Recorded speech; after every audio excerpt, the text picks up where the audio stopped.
Chess has finally returned to Broadway after decades of being one of the most talked about cult musicals ever written. But critics and audiences seem divided. Some people are calling it brilliant. Others say it's messy and outdated. And with 3 actors receiving Tony nominations, the big question is, are the performances enough to elevate the show? We're breaking down the plot, cast, music, history, and giving our honest reactions. So stay tuned because we definitely have thoughts on chess.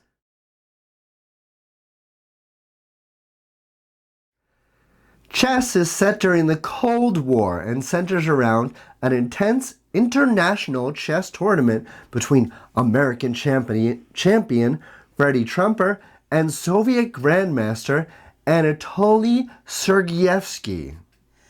But this isn't really about chess. It's about politics, power, love, and manipulation.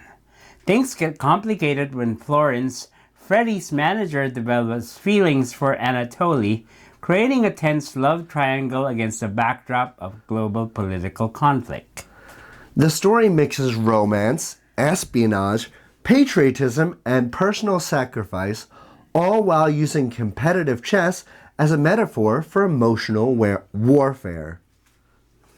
So here are the cast and characters of this Broadway revival. Aaron Tveit as Freddie Trumper, the arrogant and volatile American chess champion. Lea Michele is Florence Vassie, Freddie's manager and second, caught between two worlds. Nicholas Christopher as Anatoly Sergeyevsky, the reserve Soviet Grandmaster. Hannah Cruz is Svetlana, Anatoly's wife, whose emotional presence adds major depth to the story. And Bryce Pinkham as the arbiter, the stylish and commanding official overseeing the tournament. Ooh. The cast brings powerhouse vocals and intensity throughout the production, especially during the emotional confrontations and big musical numbers. Let's talk about the history of Chess the Musical.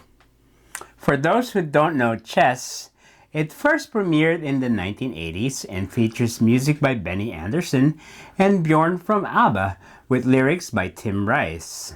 Before it even became a stage musical, the concept album produced major hits like One Night in Bangkok and I Know Him So Well. Yep. Over the years, chess has developed a huge cult following, but it's also become famous for multiple rewrites because people could never fully agree on the best version of the story. And now for the music. Musically, this show is massive. The score blends pop, rock, sweeping ballads, and classic 80s musical theater energy all into one. And honestly, the music is the strongest part of the productions. Songs like Anthem, Nobody's Side, I Know Him So Well, and One Night in Bangkok still sound incredible decades later.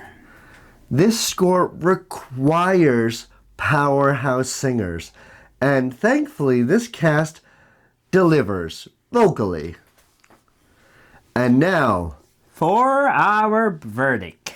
Checkmate. All right, first off, I do want to say that the arbiter, the person playing the FBI agent, and Anatoly are my favorite characters and actors within this production of the musical. While songs like I Know Him So Well are stand out. However, I am coming from a background in musical theater where shows like Title of Show and the culture within musical theater rags on chess being a mess. And So to be you were honest, aware.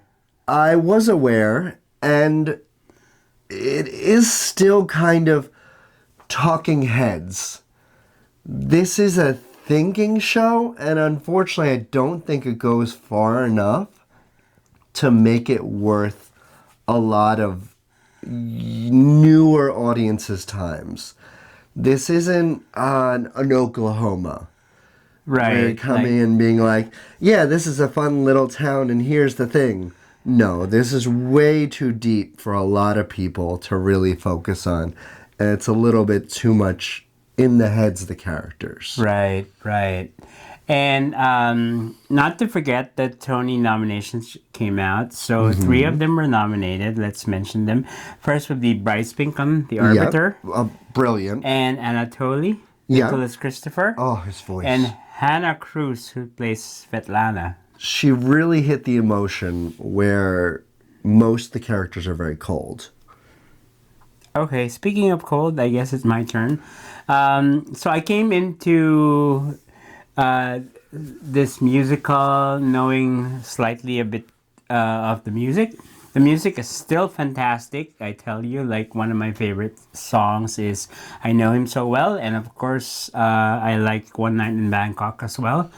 The irony is the two most popular headliners, there's three main lead cast. First would be Aaron Tveit, who already won a Tony for Moulin Rouge. And then there's Lea Michele from Glee fame, who's also a Broadway veteran. She started when she was a kid, but has never been nominated. In this same theater. Right.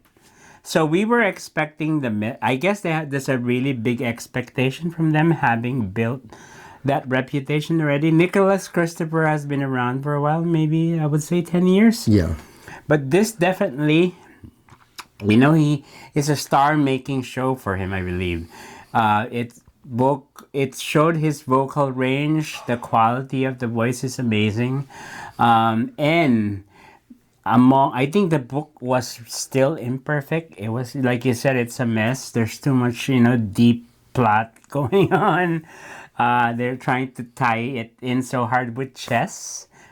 Again, his character was the most, even though he's Russian and we're watching it in America, we could actually feel his pain and the struggles living in a communist country.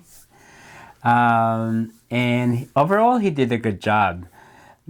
I would say, even though Lea Michele and Aaron Tveit, I think their characters are a bit drab. I think there's only less for them to work with. I didn't really feel connected to much of them, even though I love these actors. I wanted to connect so much. Towards the end of the show, there was a bit where I felt some emotion for Lea's character, but by then it's too late. The show was ending. So I do agree, Bryce Pinkham is definitely the funniest. He's up there with Nicholas Christopher and deserving of. I'm somewhat on the fence with Hannah, though. I didn't feel as connected, and I feel her vocal were a bit forgettable in this production. So, sorry. That's my honest opinion. Overall, the music and the performances, though, don't get me wrong, even though it felt cold, it was so amazing listening to Aaron and Lea. They are phenomenal singers and performers. It's so much fun watching them do this live. Yeah. Right? Yeah. But as far as the story, it's really not as relatable, and it's hard to connect with these characters. So, overall, it's okay if you're curious about chess, if you like the soundtrack. If you love the stars, you can go ahead and see the show. What about you? What's your recommendation? I mean, if you have never seen chess and you are interested in that Cold War standoffish kind of personality, and those songs are in your wheelhouse of songs that you want to hear, then 100% go for it. Before we end, can I get Bryce Pinkham in a revival of Urinetown? I've never seen it, but I think he would be wonderful to slide right into that musical, and that plays in his wheelhouse to step him up a little bit more. It's been a while since it came out. Maybe it's due for a revival. It's time. Anyway. So this is Rod. And this is Fynn. Kindly subscribe to our channel, SangeMedia, if you haven't already. Spread the word, like, or comment if you've seen chess, or if there's any other musical you want us to review. See ya. Bye.